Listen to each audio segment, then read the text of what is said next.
Hello everyone and welcome to this tutorial for the PMDG Boeing 737-700 for Microsoft Flight Simulator. I'm Emmanuel, I am a Boeing 737 pilot and a member of PMDG's tech team. In this tutorial I am going to teach you how to land the 737. But before we start with the flight, we actually have to do a little bit of theory again. So, to start off, the situation we're currently in, what do you think? Is this an acceptable situation or is it not? I will tell you, it is. Just. Now, let me tell you why. When we are considering an approach, we have to think about, is it stabilized or is it not? And there is some certain criteria that we have to think about. And for an approach to be entirely stabilized, you have two gates. It's either 1,000 feet above the aerodrome elevation when you are in instrumental meteorological conditions. And 1,000 feet is indicated by the top of the white bar you see here on the altimeter. And when you're in visual meteorological conditions, like we are right now, then you have 500 feet as your gate. That is the amber bar on the altimeter. So you can see we're about 50 feet above the amber bar at the moment. And when passing that gate, you have to fulfill certain criteria.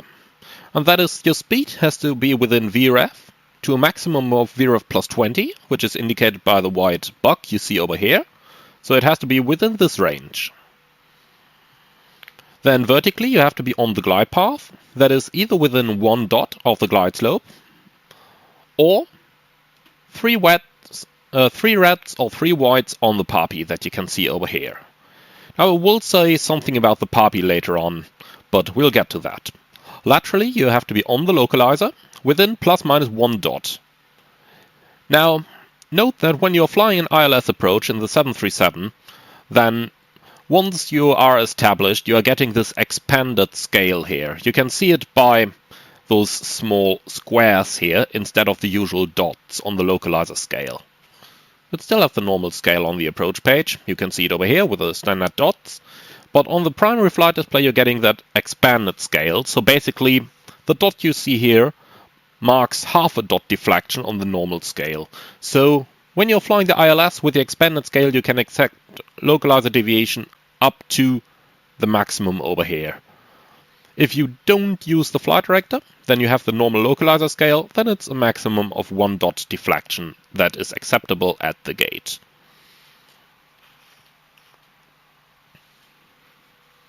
The appropriate thrust must be set. So note that in this very situation, it is a little messed up because I've paused the simulator and Microsoft Flight Simulator doesn't really like being paused at the moment. That's why you see it's banked down a little bit and it pulled the thrust off. But generally you're looking for a thrust above idle and something that's appropriate. So right now, if the speed is still rather high, don't expect to see it at 60% N1, but something above 40% is fine, because that means that in case thrust is needed, the engine is going to accelerate quickly. The landing checklist has to be completed, and the vertical speed needs to be proportional to the current ground speed. So we are looking at around 140 knots ground speed. That makes about 700 feet per minute. Note that since we're currently about half a dot above the glide, we're descending slightly faster at 950, so that's still acceptable. But it should not be more than 1,000 feet per minute unless that's been briefed prior to the approach. So if you're flying, for example, to London City with a 5-degree glide slope, then you can expect to see more than 1,000 feet a minute. So if all this criteria can be met when passing the landing gate, you can decide to continue the approach. If the criteria cannot be met, you'll have to go around. That is mandatory. The captain cannot elect to supersede this unless you're in a severe emergency, like with an uncontrollable fire. But even with an engine failure, for example, if you're not stable by the gate, go around, come back, do it a second time. There is absolutely no reason why you should not do a go around unless you're in a severe no time available emergency, like an uncontrollable fire. Again, engine failures don't count as that unless it's both engines that failed. Alright, the next thing we want to talk about quickly is pitch power. That's a term you've probably heard, pitch and power. And in the 737 with flaps 30, you're generally looking at something like 1.5 to 2 degrees of pitch attitude on final, so something just under the first indicator on the artificial horizon. And for the power, you're generally looking, using flaps 30, at something that's in the region of your gross weight minus 4. So if we have around 54 tons of gross weight, like we have right now, then you're looking at about 50% of thrust. Note that this ideally accounts for a 60-ton aircraft with 56% of thrust. When you're getting lighter, especially in the 700 or in the 600, then you might not necessarily need exactly 50%. It might be a little more or a little less. It's the very same in the real life, basically. The pitch power values are things to start off with, but environmental conditions, aircraft wear that might cause a bit more drag and everything, that all add in. So generally, looking at the current situation, we're in flap 30, so we're looking for about 2 degrees of pitch at about 50%. And when we see the speed still moving then we can still adjust it as necessary. If you were to do a flap 40 landing, then you're generally looking for the pitch just above the horizon. And then your gross weight basically equals the thrust required. So 54 tons means you need 54% of N1. So the next thing to consider when landing a 737, that I'm sure that many of you will have noticed even in other aircraft, is the relationship between the Papis and the glide slope. Now right now we are still quite far out, so the Papi almost equals the glide slope. You can see run 2 wides, 2 reds on the Papis, and 2 wides, 2 reds, or rather within 1 dot on the glide slope. But when we're getting closer, there is something you need to know, and that is that the Papi on a runway is basically calibrated for the largest aircraft type that's normally approaching that runway. In other words, if you have a runway that's normally also being used by 747s, then the Papi is calibrated for that. And since in a 747 the pilots are sitting quite a bit higher than in a 737, it means that your Papi is eventually going to turn into 3 reds, and in some cases even 4 reds, even though you are exactly on the glide slope on very short final. That means from about 200 feet-ish. That's totally normal, since the 737 is a rather low aircraft.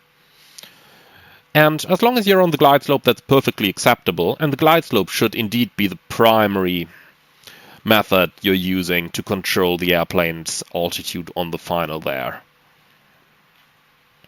Now, talking about the glide slope, if you are a little bit high or a little bit low, just do very minor corrections. Half a degree of pitch change is usually more than enough in order to catch your glide slope again. You're probably going to see this on the final over here, since pausing the simulator has a little bit destabilized this approach.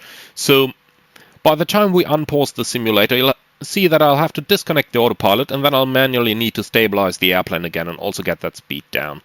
So I will give you a small demonstration of how to follow that glide slope on short final. Generally, the rule of thumb is the further you are out from the runway, the less sensitive the glide slope is. Or in other words, the closer you are, the more sensitive the glide slope gets. And that's because we're talking about degrees here and not actual feet of altitude. But if you want to read up on that, I suggest some pilot books, and that's out of the scope for this tutorial. The next thing is the flare and the touchdown. And flaring a 737 only needs 1.5–2 degrees of increase in pitch, together with the thrust being pulled into idle, and that's all you need to flare the 737. And the touchdown, if we're looking at the runway ahead, I'm just zooming in a little bit here, then you'll see we have this big marker here. That's the aiming point. That's usually on a standard ICAO runways around 450 meters beyond the runway threshold. If the runways are rather small, then it can be closer, and there are also non-standard displacements on a certain airport, but usually we're looking at about 450 meters-ish. And that's the point where you want to touch down on. And that means that usually, if you are following the glide slope, it's going to lead you slightly in front of this so that you have a little allowance for your flare in order to put the airplane down. However, we have the touchdown zone that's marked here. You can see it going all the way back here. And that's the latest point we have to touch down. If you are flaring over this point, you need to do a go around.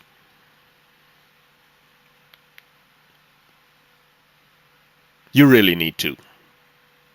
Sorry, I had to put the small pause in because this is really important. If you don't land by there, go around. We keep seeing runway excursions in real life where people are flaring over half the runway, and then it's no surprise that they're running over the end of it. So if you miss the touchdown zone, go around. Again, there is an absolute no-blame policy in most airlines, so don't be afraid to go around. There is a saying recently that's just been established by my airline's training department together with Boeing, and that is, don't press on, press toga. And that's exactly what we need to do.